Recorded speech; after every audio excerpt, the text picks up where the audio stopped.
All right. Good morning, good afternoon, depending on where you're coming from, and welcome to a Finding a Living Kidney Donor session. The information shared in this session is not intended for medical advice. We recommend that you speak to your doctor and about your own situation. Wonderful. Good morning, afternoon again. My name is Kate Chong. I'm the Director of Programs for the BC and Yukon branch and coming today from Coquitlam, BC. Over this next hour, we're going to dip into the world of finding a living kidney donor, one I know too well, as 8 years ago, I was in the process of looking for a donor. This process can feel like a roller coaster for the patient, potential donor, family, and friends with highs and lows. But if you're able to find that amazing person who is a match, you can get that second chance of life. Today, we're going to hear from Sherry Lynn Kenzel, who is a renal clinical nurse specialist for Fraser Health here in BC. She works closely with Kidney Care team to support kidney patients in their journey. She is going to take us through how to get the word out about needing a kidney through developing your story, sharing with the community, and many other helpful tips. Next slide, please. Following this, we will meet Judith Belair-Kyle, who has polycystic kidney disease, or as called PKD, and received a kidney transplant in December of 2022 from a living donor she found using social media. She is heavily involved with the kidney community and also works within the healthcare system in Quebec. And then, not the original plan. Next slide, please. Sorry.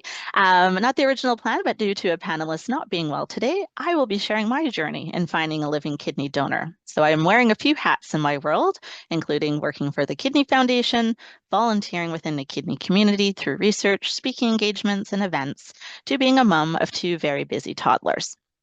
All right, now we're going to go to Sherry Lynn to take us through some great information. Just a reminder that if there's questions, pop those into that Q&A.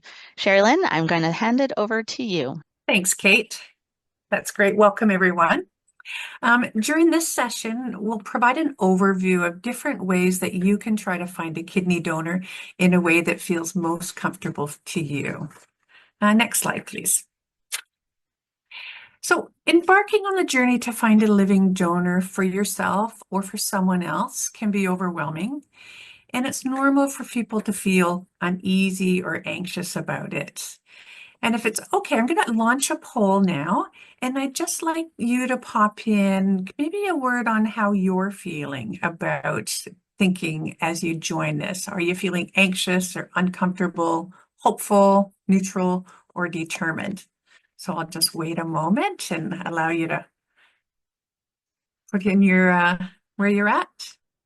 Yeah, I see many people are feeling uncomfortable, and it's a big and it's a very tough topic to think about. So I understand that completely, and a little bit anxious, and even some hopeful. So it's good to see that, and good to see where you are all at as you're doing this. But whether you're here today for yourself or for someone else, I really do give you kudos for coming today. It's not an easy topic. And we hope that through this session, you'll gain some tools that might make this process a little bit less overwhelming. So for the outline for our conversation today, first, we're going to talk about developing your donor outreach story. Next, we'll speak to who you can share your story with, how to get the word out. We'll talk about tips on using social media and where to get resources and support. I would like to make a quick note here about what I mean when I speak about donor outreach. And this means that you're taking the steps to find a live kidney donor. So where do I start? The big one.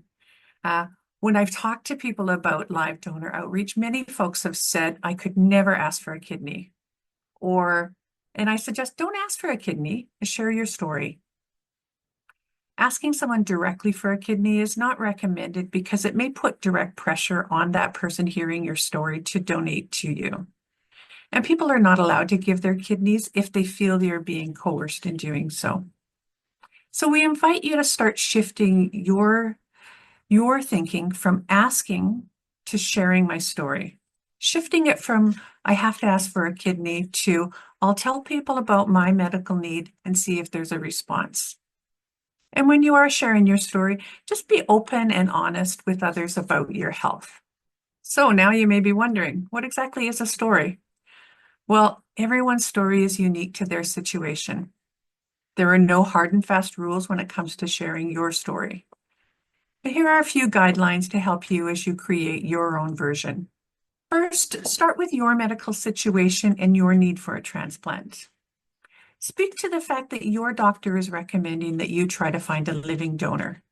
Your intention here is to spread the word in hopes of finding a living donor. You can include personal information if you feel comfortable, and the amount you share is really up to you. You will note that we've underlined the word living here. And the reason is that if you say you need a transplant, people may not understand, or they may not be aware that a person can donate an organ while they're alive. And be upfront about your concerns when doing outreach.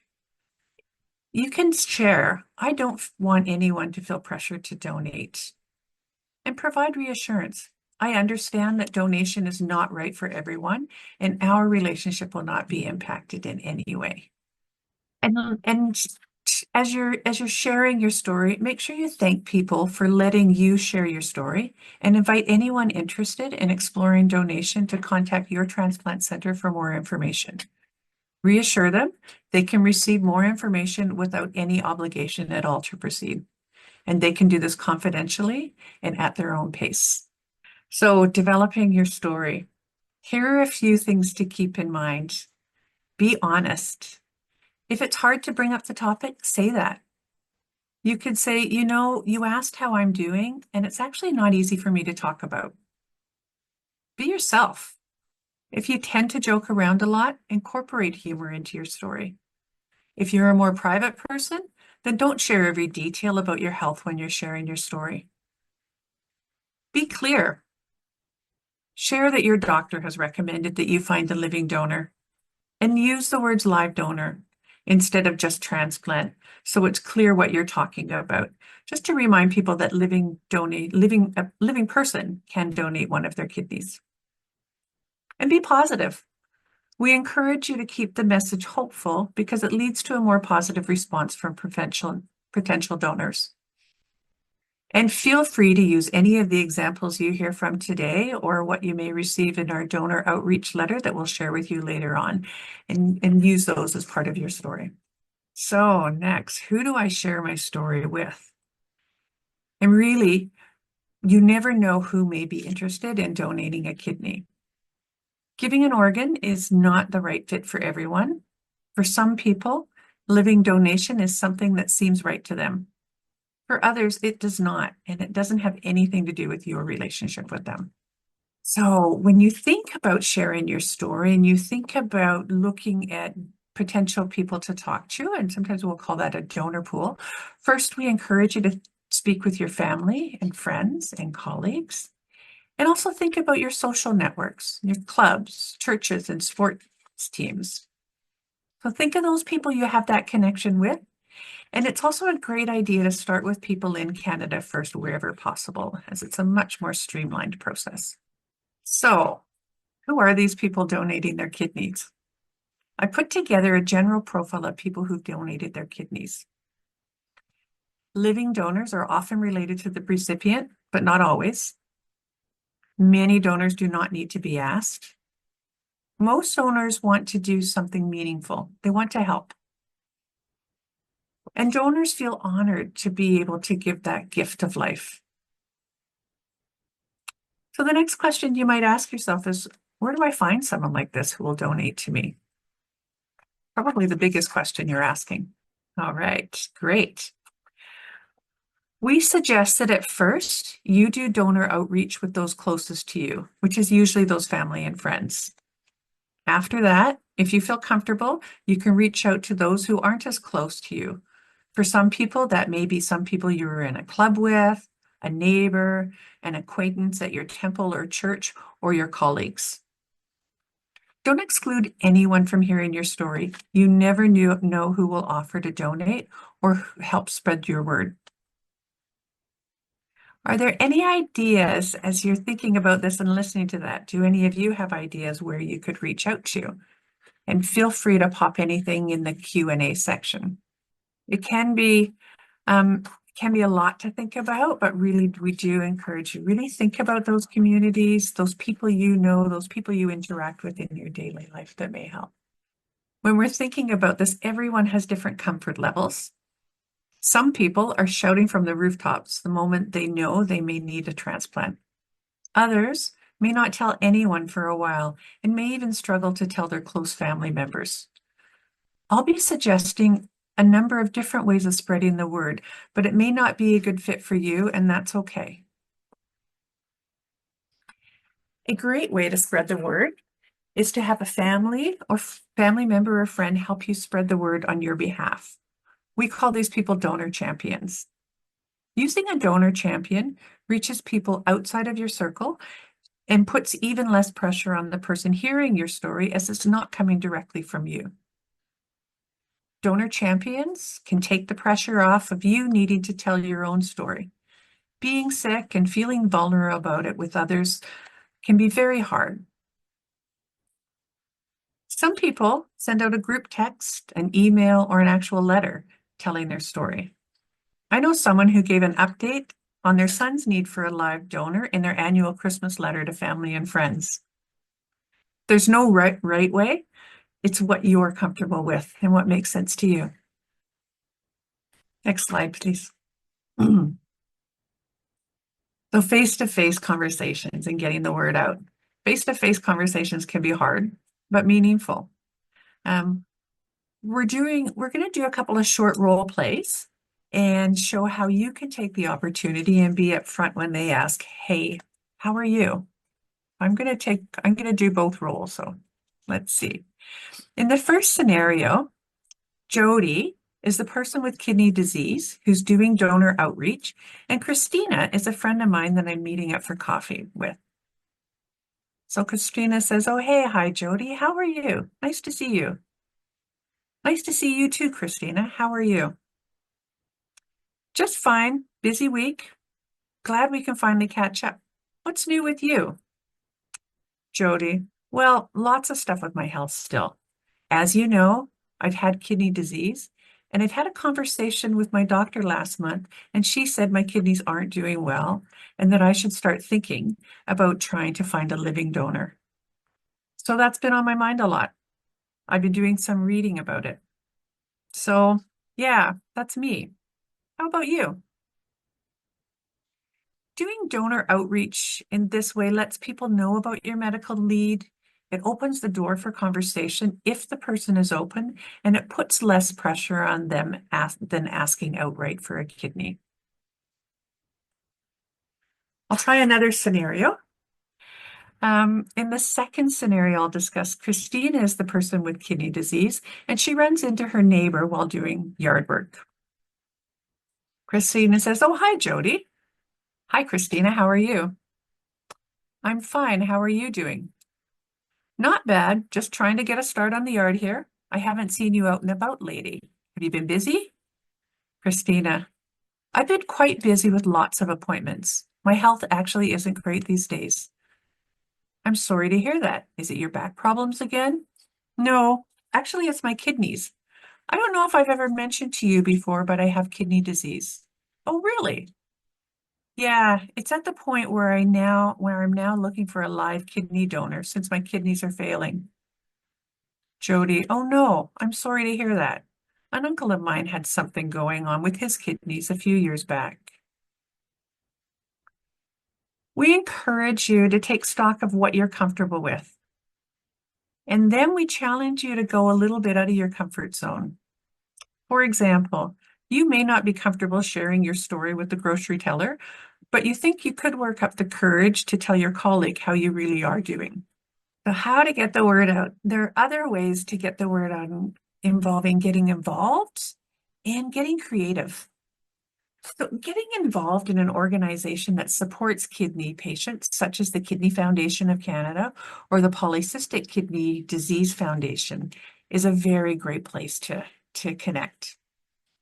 Participating in activities like the Kidney Walk, for example, is a great conversation starter when talking about the reason why you're raising for kidney research and programming and why it means something to you. Some folks have been very creative and have even gone to their local newspaper, or they put a sign on the back of their car, or they've worn t-shirts to express their need. Again, this may be out of your comfort zone, and that's okay. When you're thinking about getting the word out, think about those connections you have with your community, with your religious or your sports groups, clubs, or workplaces that you're part of. These groups may have a bulletin board, a newsletter, an email list, or something you can tap into to share your story. Another thing to think about, or another aspect, and I think we'll hear more about this from Judith later, is social media. Social media can allow you to spread that word to many people. Putting your information on social media is a personal decision. Not everyone wants strangers knowing about their health condition. Others are okay with it. In the next few slides, we'll take a closer look at how to use social media for donor outreach. So to make your social media campaign more manageable, we suggest choosing 1 or 2 platforms to focus on rather than trying to do it all. Consider having a separate page or account from your personal one. People tend to like keeping their personal page and their donor outreach page separate so that they have some control over which of their contacts is aware of their health situation, and it's easier to stay organized. On the right, you'll see a screenshot from Ellie's Instagram account. Ellie has a personal Instagram account, but she's made another account specifically for donor outreach, which she has called Kidney for Ellie. Similarly, creating an email account specifically for donor outreach can help you compartmentalize and stay organized. You may also want to recruit family and friends to help you respond to messages you're receiving if it's becoming too overwhelming. Another strategy is to look at pages or accounts of reputable organizations to get an idea of what you might want or not want on your account. As you look through these, remember, you don't always need to create your own content. See what content of theirs you might want to share on your page or your account. And then tips for posting content. It's kind of hard to know where to start. But be yourself. Post good quality photos, good quality videos. A good tip is to make your intention clear within the first 2 sentences. Many people will not read a longer post to the end, so it's important to be clear you're looking for a live donor in the first 2 sentences. This goes for your initial and for your subsequent posts. Share accurate medical information from reputable sites, and share what you're learning. Provide contact information for the donor team at your transplant center. And share something that people can relate to. If people you don't know come across your content, it's helpful for them to have something to relate to.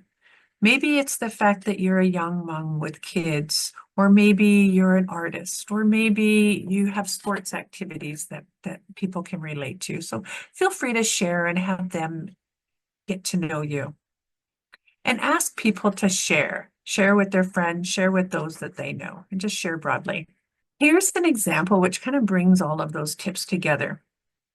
This is an Instagram post by Renew, who's pictured on the right, who's doing donor outreach on behalf of her husband, Deep, who's pictured on the left. So Deep's transplant journey. A little bit of sunshine on this gloomy day. While we wait for a living donor, we're also potentially or patiently waiting for the arrival of our baby girl. With every follow, like, and share, our hope and our faith increases. We're hopeful that Deep will find a match, direct or through the paired donor program, and will live a long, healthy life and see his baby girl walk, graduate, have boyfriends, well, maybe not till she's over 40, walk her down the aisle, or hand over Pala, and maybe even watch her have children of her own. We can't wait to meet our biggest blessing. If you or anyone you know is willing and wanting to give this gift of life, please reach out to the VGH transplant team and be sure to provide them with Deep's full name. What I really like about this post is Raina states their medical need right at the beginning. It's a good example of being herself. They used humor and they spoke about their hopes for their daughter. It's positive and it's hopeful. They've used a good quality photo that you can relate to, and you can almost get a sense of their relationship. And it reminds people how they can help by providing the donor's team contact information. Well, we can't talk about social media without mentioning the impacts it can have on your mental health, so it's important to be aware of it. There is a lot of scientific evidence that highlights how using social media can fuel depression, anxiety, and dissatisfaction. So if you're finding using social media challenging, or you're even feeling some of this, really do take that initiative and set some time limits on how much social media you use. Take a break from social media or delete your account even if you need to. Or you can even consider having a family or friend respond on your behalf. So we've reviewed a number of strategies for getting the word out, and I'd encourage any of you to pop some of those strategies you think you might use, or maybe something you've tried. Those strategies might be around finding a donor champion, forwarding those mass emails or texts to a number of people, having those direct conversations using social media, or really relying on your community groups. So just before I sign off here, I want to highlight some of the key resources that you can look for and that might help you in this journey and in creating your story. So one is the Living Donor Expense Reimbursement Program, and that's what we call it in BC. As I understand, there may be other names or other organizations across the country, so take a look into what may be available to you. There's peer support for donors through the Kidney Foundation. There's kidney wellness coaching, wellness hub coaching. Another resource is Living Donor Storytelling Project and the Can Solve Storytelling Project. So we see storytelling as a big theme here. And really, I encourage you to link with your kidney care team, your social worker, nurse, and your doctor there, and they are there to provide you support as well. So do reach out to them and have conversations with them as well. Thank you. Amazing. Thank you so much, Sherry.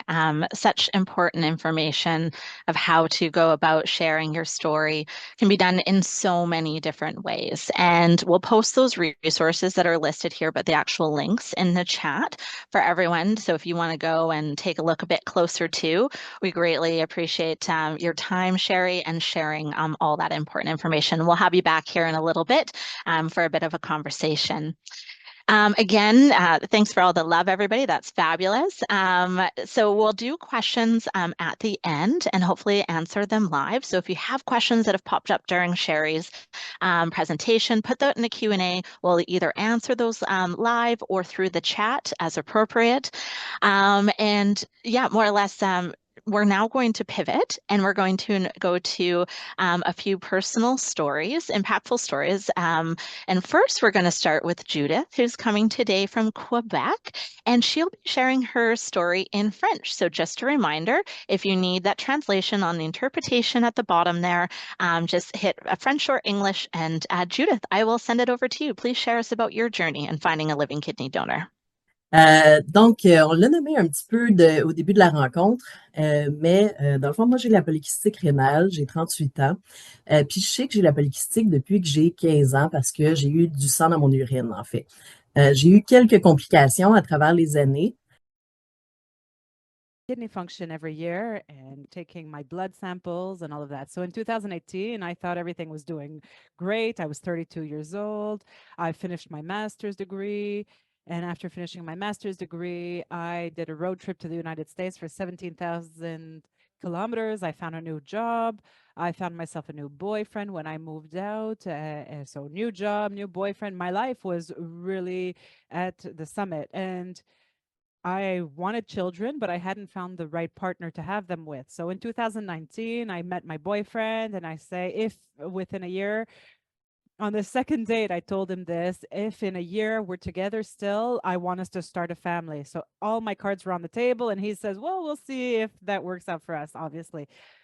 And so all of my projects were planned and I was happy about how things were going. However, when I moved out and I started my new job, I started having belly aches and I was starting to be tired. And when I didn't have any urgent files to manage at work, I was so tired, I wasn't doing well, and stress was keeping me on my toes. But as soon as the pressure would drop, then I wasn't doing well. So I went to see my doctor who had me take blood samples. And so one day I gave a conference at work in the health industry. And my colleague on the right, I get a call from my doctor who says, "Are you well known for renal dysfunction?" And I was told the year before that I was kind of in a kidney failure about 70% the year prior. And I said, "No, I'm doing pretty okay. Why?" And she says, "Well, your kidney function is down to 30%." So they were panicking because my numbers went from 70 to 30%, but my doctor had not interpreted the data properly.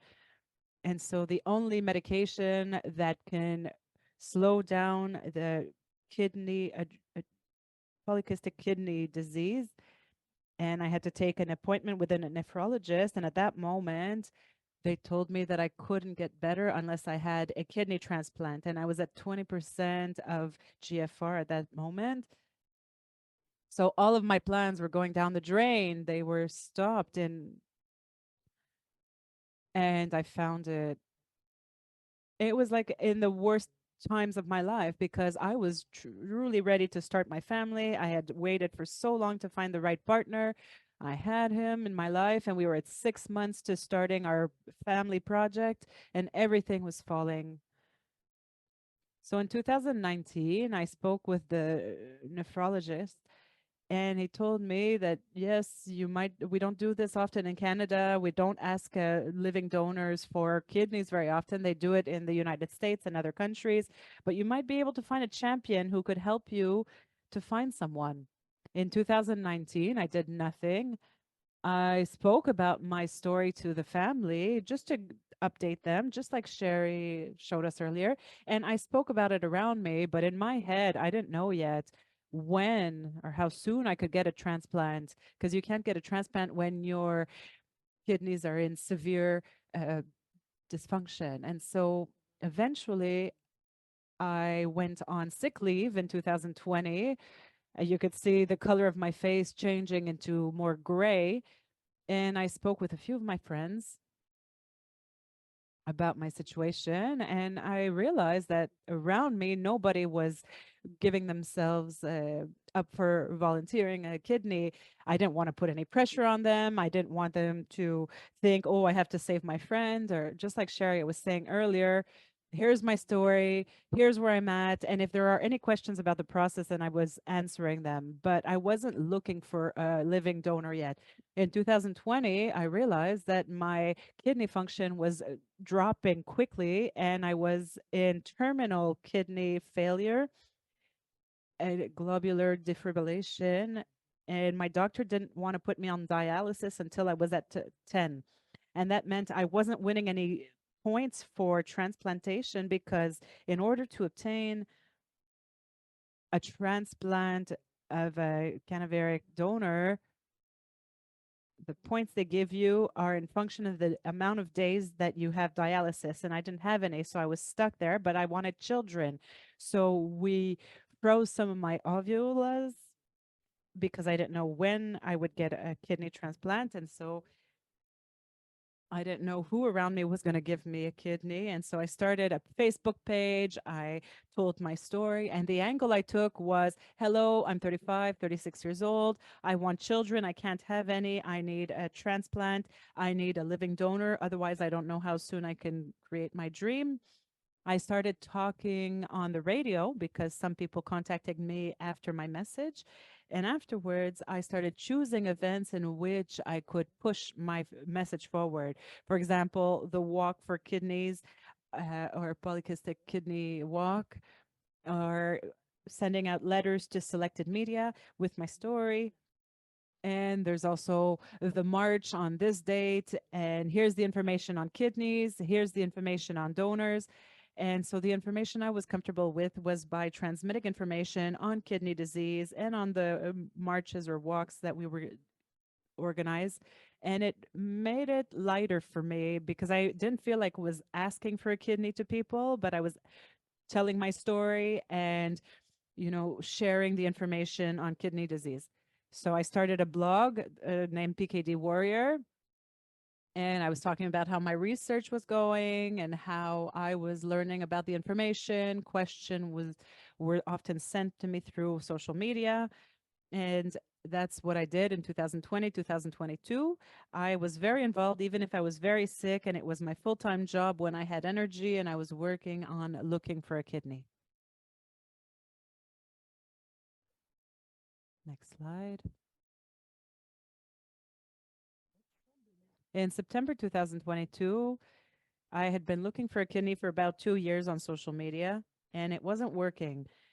I went to the radio stations in my city and in the larger city centers and in the newspapers, in my blog, on Facebook, in my family, and I was really desperate. And I thought, when am I going to find someone? My kidney function was at 14, and so I had just published a blog saying about how desperate I was in my research, and I received a phone call from my transplant center who said, we have a donor who's completed all steps and who can give you a kidney by December of this year.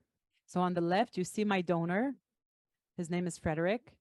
He's the one who ended up giving me a kidney, and it's through Facebook that he saw my message and he started taking the steps without talking to me about it, because I was collecting everyone who wanted to talk to me about it. And, in the center, sometimes people ask for money in exchange for a kidney, and that's illegal. And so I would always send them directly to the transplant center.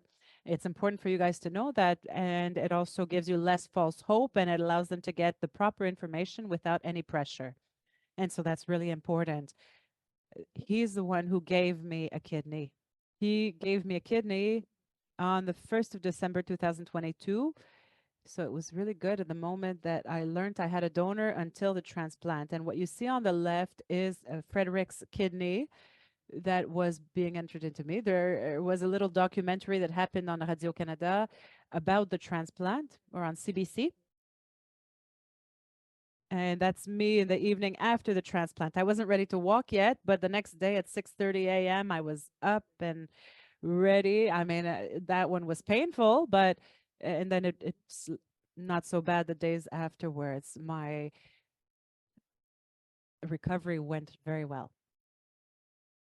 And my donor, I was very lucky. It was someone with whom I have lots in common with, and we met in for music shows afterwards. He received an award at the ceremony of like deux, I forget how you say that in English, for the Canadian Association of Living Organ Donors. And you see at the bottom left, the lady with the hair at ear length was another lady who wanted to give me a kidney. I met her when we were on a radio show, and I didn't know, but while I was desperate, there were all sorts of people who had contacted the transplant center and who were ready to give a kidney. So there was her and another person who couldn't give me a kidney, but they were able to give anonymously to someone else. And so the fact that I was sick gave 2 kidneys to someone else. And so I thought, all of the steps that I've put forward, all the efforts I've done has served other people as well. I was able to save 2 other people's lives. And now I'm doing well. I train about 5 to 10 hours per week. I work full time. Some people say I work too much. I try to volunteer some more, and I keep my blog and my Facebook PKD Warrior page up to date as often as possible. And I try to stay in the race to answer questions to people who have them. So if ever you have any questions, I will be more than happy to answer them through social media.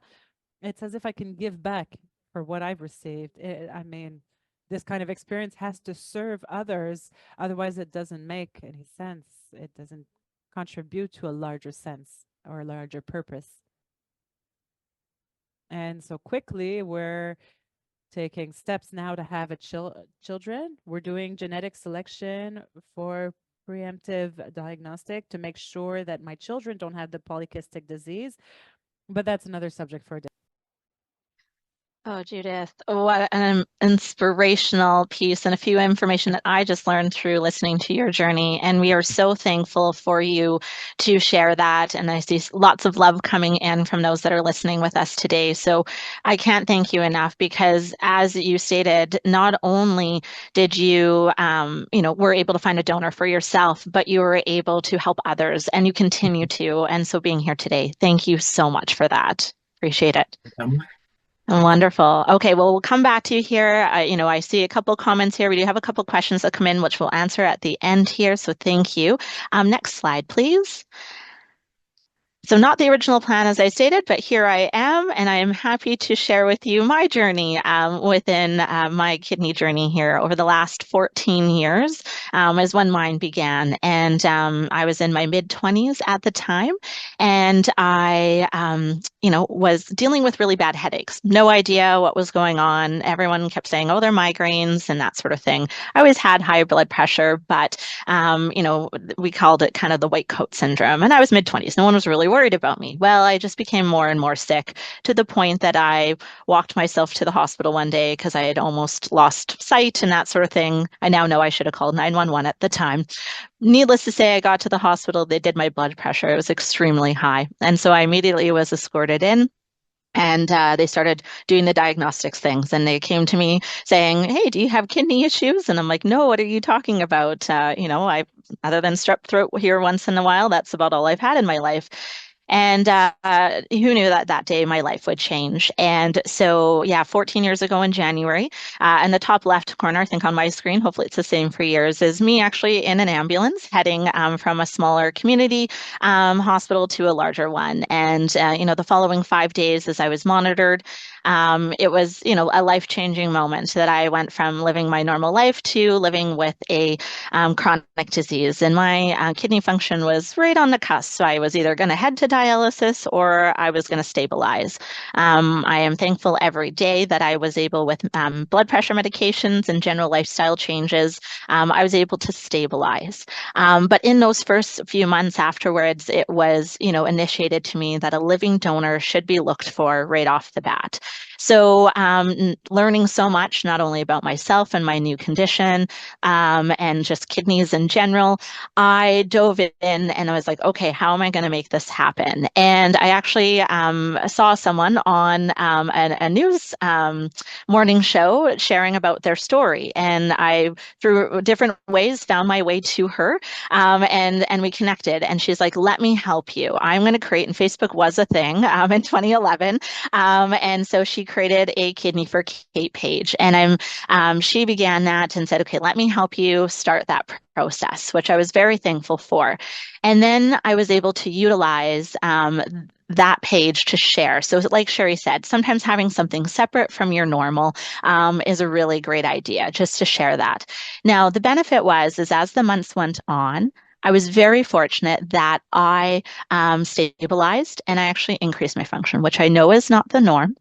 But I was, and I was able to get another beautiful about 6.5 years with my native kidneys before it started to decline again.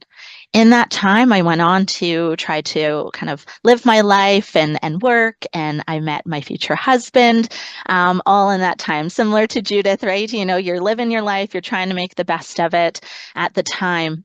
And one of the ways, and Sherry mentioned this in hers as well, is getting involved. And I jumped in, and the foundation actually was the first place I came to, saying, how can I share kidney health? It can impact anyone. How can I get involved? And so with the Kidney Foundation here at the BC and Yukon branch, I was out at community events and those sorts of things just to share and meet other people. And once you get into the kidney world, it's amazing how many people are within that kidney space. So fast forward a number of years. So I mentioned I met my husband and we got engaged. And our plan all along was we would want to have children. Very similar to Judith. It was just very much like that was our family goal plan. And our team was very much on board with that. And so with a low kidney function at the time, it was not low enough that I needed dialysis, and it was okay that they were okay to go forward. though, when medication changes happen, unfortunately, my you know it didn't go. My body gave me one chance, not a second chance to have my kidney function. It sort of started to decline, and so the beginning of 2017, I was more or less told, "I'm sorry, you need to stop." The idea of having a family right now, we need to pivot and you need to look for a living donor. Understatement of disappointment was there in those moments, but it was like, okay, here we go. We're going to pivot a different direction. And so then my journey began of how to get the information out. Maybe we'll go to the next slide, please. So as I mentioned, the page was still there. Kidney for Kate still existed from 2011, and so I kind of resurrected kind of my communication on there. And comparatively, I'm sure as Judith has and other people have, and I've seen since, do an amazing job. And I did utilize social media. Now I was very open with my family and my friends, and needing them to know what was going on and how my health was, because as many of you can probably relate, kidney disease is a very silent disease. You may look generally okay. You might, seem totally fine. You're trying to function as best as possible, but your body itself is maybe failing you. And so I utilized this page not only to share about what my need was and how to get in contact with the transplant team, but I also utilized it to educate people. And I think that's such a key piece about, as I was naive when I was diagnosed, what kidneys do, how they're so important for our overall health. And so sharing helpful tips, Kidney Health Month, whatever it might be, it was really beneficial. And I felt like I was helping educate people as well. And, little updates along the way of where I was in my testing. Little did I know. So I know, and this is part of the process of going through the donors, you don't always know where people are at. You don't know if they've stepped forward. That's a confidentiality thing, no matter where you are in Canada, unless the donor offers and states where they might be. In my case, I knew there was a few family members and a few friends that had stepped forward. Some I knew further where they were in the process than others. So I felt hopeful. I felt, invigorated that there was somebody in the queue. One of those people was my lovely husband. And through that process, he kept me, clearly we were living together, kept us engaged with the process as we went forward.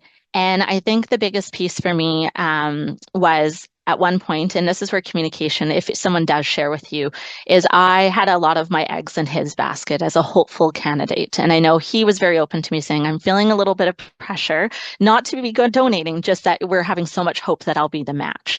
And that was a realistic moment as a kidney donor, as I mentioned in my opening, the roller coaster of emotions. And that's one of them. And so I said, okay, yeah, you're right. We need to be open that it could be a match or not a match, and I have to accept that. Again, I was at that point of potentially needing dialysis, with could be days or months in the coming bit. Little did we know, in June of 2017, we found out he was a kidney match, and so thankful to this day that he was that perfect match. I was able to get to my surgery in September of 2017 without dialysis. And he donated his juicy left kidney. So I always like to joke that I have a little piece of him with me at all times.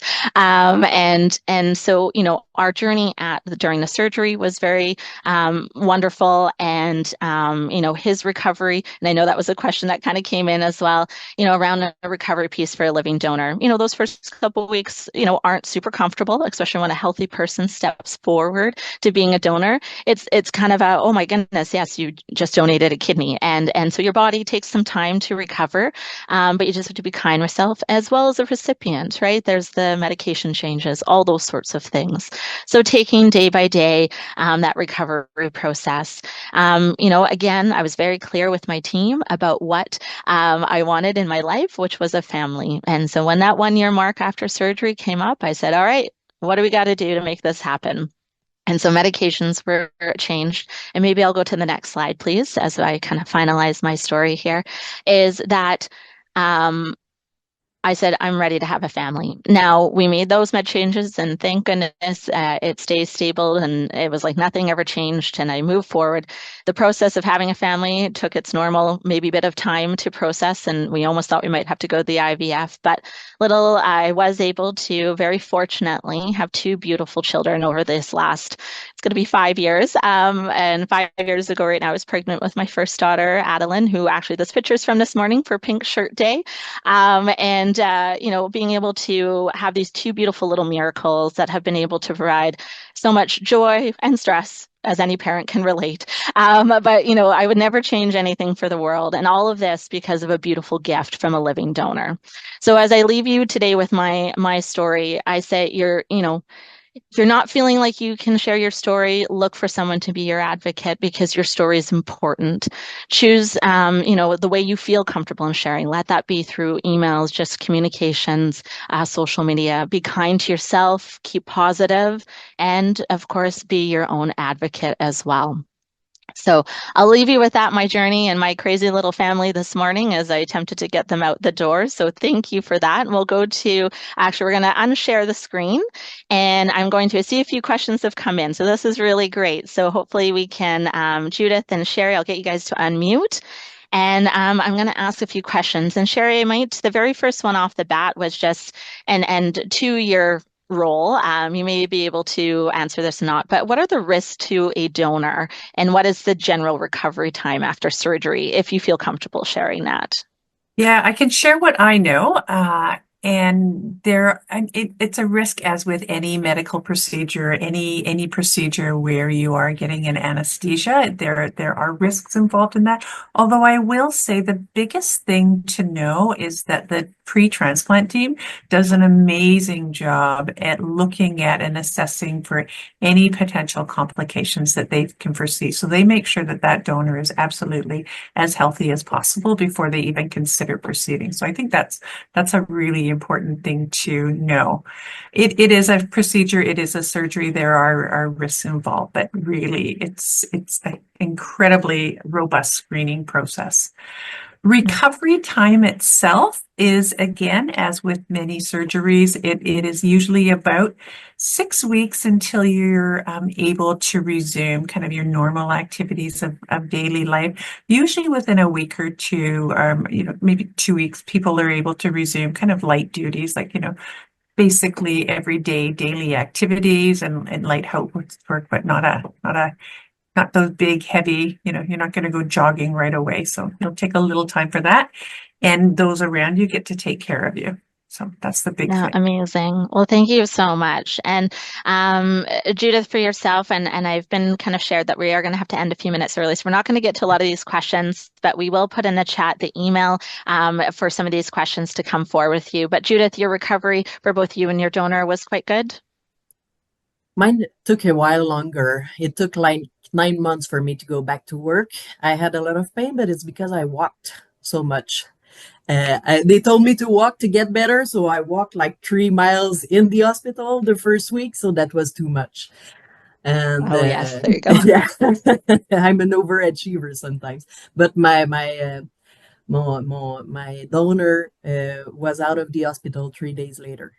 Oh, amazing. Wow. So it really can vary. And I think we'll take that. And I apologize, folks. We do need to close down the session for today. And Judith, Sherry, thank you so much for sharing your knowledge and your story and your inspiration. And we will answer questions or email us, please, at kidneyprograms@kidney.ca. I appreciate it greatly. Thank you so much and have a great rest of your day.